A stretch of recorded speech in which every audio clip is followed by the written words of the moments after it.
الحمدللہ رب العالمین والصلاة والسلام علی سید المرسلین۔ محترم ناظرین اور سامعین، حدیث شریف میں ہے رسول اللہ صلی اللہ تعالی علیہ وسلم نے ارشاد فرمایا، انما الاعمال بالنیات، اعمال کا دار و مدار نیتوں پر ہے۔ جتنی نیتیں اچھی ہوں گی اتنا ثواب بھی زیادہ ملے گا۔ اپنی نیتوں کے اندر اخلاص پیدا کریں اور نیتیں اچھی نیتیں اگر رکھیں گے تو انشاءاللہ بہت زیادہ ثواب حاصل ہوگا۔ اگر نیت کے اندر اخلاص نہ ہو تو عبادت بھی رہ جاتی ہے۔ اگر نیت درست ہو، چاہے مباح عمل بھی ہو، اگر نیت اس میں ثواب کی کر دی جائے تو اس کا بھی ثواب ملتا ہے۔ میرے پیارے اور محترم بھائیوں، ایک روایت کا خلاصہ آپ کے سامنے رکھتا ہوں۔ ایک صاحب مسجد نبوی میں نماز پڑھنے کے لیے دور سے آیا کرتے تھے۔ کسی نے کہا بیچارے کے پاس سواری پتہ نہیں ہے، اتنے دور سے پیدل چل کے آتا ہے۔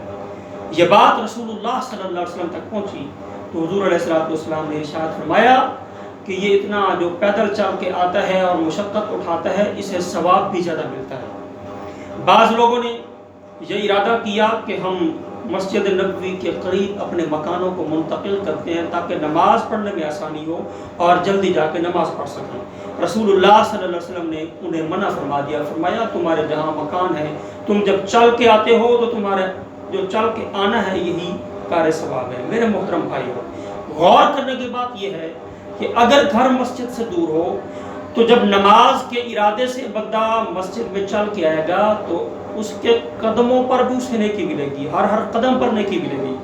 اسی وجہ سے رسول اللہ صلی اللہ علیہ وسلم نے انہیں گھر مسجد نبوی کے قریب منتقل کرنے سے روک دیا۔ اب میں آپ کو ایک حدیث پاک سناتا ہوں جو کہ ایک مباح عمل ہے، ایک ثواب کا کام نہیں ہے، مگر نیت کی وجہ سے اس کے اندر ثواب کی بشارت دی۔ چنانچہ حدیث پاک ہے، رسول اللہ صلی اللہ علیہ وسلم نے ارشاد فرمایا، جو شخص اپنے گھر والوں پر خرچ کرتا ہے ثواب کی نیت سے تو اللہ تبارک و تعالیٰ اسے ثواب عطا فرمائے۔ نیت اگر ثواب کی ہو تو دیکھا آپ نے، ثواب کی نیت سے اگر گھر والوں پر خرچ کرے گا، گھر والوں پر خرچ کرنا ایک مباح عمل ہے، گھر والوں پر خرچ کرنا انسان کی ذمہ داریوں میں شامل ہے، مگر اس میں جو نیک نیت شامل کر لے گا، ثواب کی نیت شامل کر لے گا، اچھی نیت شامل کر لے گا، اسے ثواب بھی ملے گا۔ تو ہم گھر والوں پر روزانہ خرچ کرتے ہیں، بچوں کو، بیوی کو، گھر میں جب مال خرچ کرنے کا ارادہ ہو تو اللہ کی رضا کی نیت شامل کرتے ہوئے اگر خرچ کریں گے تو ہمیں ثواب ملے گا۔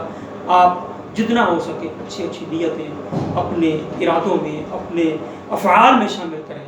کھانا کھانے سے پہلے اچھی نیتیں شامل کر لیں کہ میں کھانا اس لیے کھا رہا ہوں، اگر وہ کھانا سنت سے ثابت ہے کہ میں سنت رسول کو ادا کرنے کے لیے کھا رہا ہوں تو ثواب ملے گا۔ اسی طرح کھانا کھاتے ہوئے عبادت پر قوت کی نیت سے کھا لیں۔ ظاہر کھانا کھانے سے قوت ملتی ہے، نہ کھانے سے کمزوری آتی ہے، تو کھانا اس لیے کھائیں کہ عبادت پر قوت حاصل کرنے کے لیے کھا رہا ہوں، ضرور ثواب ملے گا۔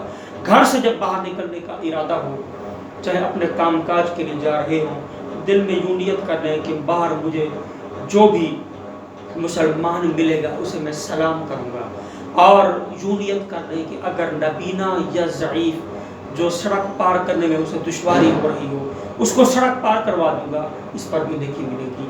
اسی طرح یہ نیت کر لیں کہ راستے میں کوئی تکلیف دہ چیز پائی گئی تو اسے میں ہٹا دوں گا، اس کا بھی ثواب ملے گا۔ تو جب اچھی نیتیں کر کے گھر سے نکلیں گے انشاءاللہ ثواب ملے گا۔ آپ سے درخواست ہے ہمارا چینل ضرور سبسکرائب فرمائیں۔ آمین۔